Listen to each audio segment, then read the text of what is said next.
Helvetia, tu étais de retour à la compétition après les championnats du monde. Quelles ont été tes sensations aujourd'hui pendant cette Coupe de France?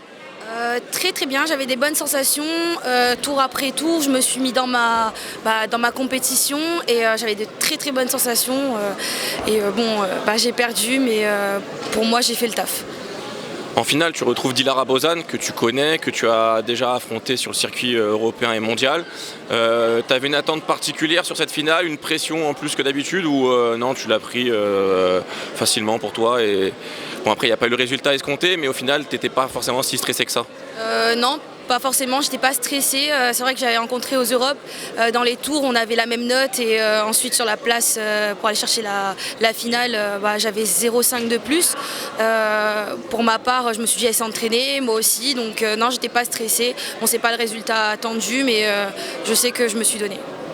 Est-ce que là, à chaud, tu pourrais nous dire qu'est-ce qui a manqué aujourd'hui, à ton avis, pour que les juges votent bleu et pas rouge?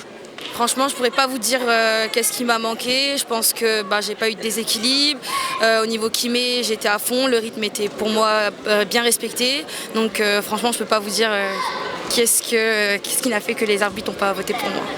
Justement, sur ta saison, tu te sens bien, en progression pour les prochains objectifs qui, j'imagine, seront l'Open de Paris et sûrement championnat d'Europe et même championnat de France.